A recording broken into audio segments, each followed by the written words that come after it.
সাতটি পাপের সাথে যারা জড়িত থাকবে তারা প্রতিটি কদমে কদমে ক্ষতির সম্মুখীন হবে এবং তারা তাদের জীবনে কখনো সফলতা অর্জন করতে পারবে না। দুঃখ কষ্ট তাদেরকে সবসময় আঁকড়ে ধরে রাখবে। এটা আমার কথা। নবীজি সাল্লাল্লাহু আলাইহি সাল্লাম এই সাতটি অপরাধ থেকে দূরে থাকতে বলেছেন, সাতটি ধ্বংসাত্মক বস্তু থেকে দূরে থাকতে বলেছেন।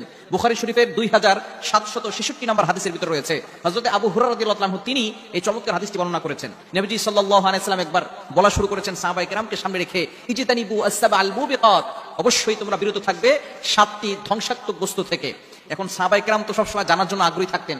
সাহাবায়ে কেরাম বলতেছেন, ক্বালু ইয়া রাসূলুল্লাহ ওয়া মা হুন্না, ইয়া রাসূলুল্লাহ, সকলে তারা বলা শুরু করছে, ইয়া রাসূলুল্লাহ সেগুলো কি কি? তখন নবীজি সাল্লাল্লাহু আলাইহি সাল্লাম বলা শুরু করেছেন সাতটি জিনিসের কথা। এই সাতটি জিনিস, বিশেষ করে আরো অনেক অপরাধ আছে, সকল অপরাধ থেকে আমরা দূরে সরে আসবো। তবে নবীজি সাল্লাল্লাহু আলাইহি সাল্লাম এই হাদিসের ভিতরে সাতটি অপরাধের কথা, সাতটি পাপের কথা বলেছেন। যারা এগুলো থেকে দূরে থাকবে তারাই কেবল সফলতা অর্জন করতে পারবে, আর যারা এগুলোর ভিতরে থাকবে তাহলে কিন্তু তারা কখনো সফলতা অর্জন করতে পারবে না। সব সময় তাদের জীবনে কষ্ট, তাদের জীবনে দুঃখ লেগেই থাকবে। নাম্বার 1, নবীজি সাল্লাল্লাহু আলাইহি ওয়াসাল্লাম বলছেন আশরিকু বিল্লাহ, আল্লাহর সাথে কাউকে শরীক করা। আল্লাহর সাথে কাউকে শরীক করা যাবে না। আল্লাহ তাআলা পবিত্র কোরআনুল কারীমের ভিতরে নিজেই বলে দিয়েছেন। 5 নম্বর পারার 5 নম্বর পৃষ্ঠার 4-5 নম্বর লাইন, সূরা নিসার 48 নম্বর আয়াতে আল্লাহ বলছেন, ইন্নাল্লাহা লা ইয়াগফিরু আইয়ুশরাকা বিহি ওয়া ইয়াগফিরু মা দুনা যালিকা লিমান ইয়াশা। আল্লাহ পাক রব্বুল আলামিন সব গুনাহ ক্ষমা করবেন, কিন্তু যারা শিরক করবে তাদের গুনাহ আল্লাহ তাআলা ক্ষমা করবেন না। ফর এক্সাম্পল, একজন অনেক ইবাদত করেছে, অনেক আমল করেছে, ডোনেশন থেকে শুরু করে নামাজ, রোজা, হজ, যাকাত, আরো যত ইবাদত আছে সবকিছু করেছে। ফাইনালি সে যদি শিরক করে ফেলে তার যত আমল আছে সব আমল কিন্তু ধ্বংস হয়ে যাবে। ঠিক তদ্রুপভাবে এজন্য আমাদেরকে স্মরণ রাখতে হবে এই সাতটি গুনাহ থেকে আমরা বাঁচবো। 1 নম্বর হচ্ছে আশরিকু বিল্লাহ, শিরক থেকে বাঁচা, আল্লাহ তাআলার সাথে কাউকে অংশীদার করা যাবে না।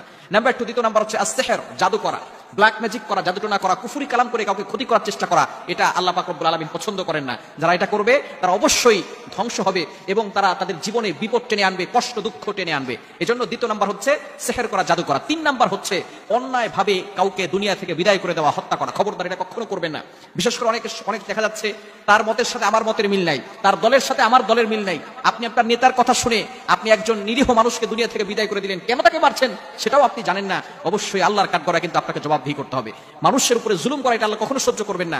বুখারী শরীফের হাদিস, গরুর প্রতি গরুর জুলুম আল্লাহ তাআলা সহ্য করবেন না। দুনিয়ার ভিতরে যদি কোনো গরু অন্য গরুর উপরে আক্রমণ করে, যে গরুর শিংটা বড় ছিল, এই গরুটা যদি এমন একটা গরুকে আক্রমণ করে, আল্লাহ তাআলা কিয়ামতের ময়দানে 2টা গরুকে উঠাবেন এবং ওই ছোট শিংওয়ালা গরুটাকে আল্লাহ তাআলা বড় শিংকে তারপরে তার জুলুমের প্রতিশোধ নেওয়া হবে। ঠিক তদ্রুপভাবে যারা দুনিয়াতেও কোনো মানুষকে হত্যা করবে, মানুষের উপরে জুলুম করবে, আল্লাহ তাআলা তাদেরকেও কিয়ামতের ময়দানে তার সামনে দাঁড় করাবেন, সেদিন কিন্তু কোনো জবাব দিতে পারবে না। এজন্য 3 নাম্বার হচ্ছে অন্যায়ভাবে কাউকে হত্যা করা যাবে না।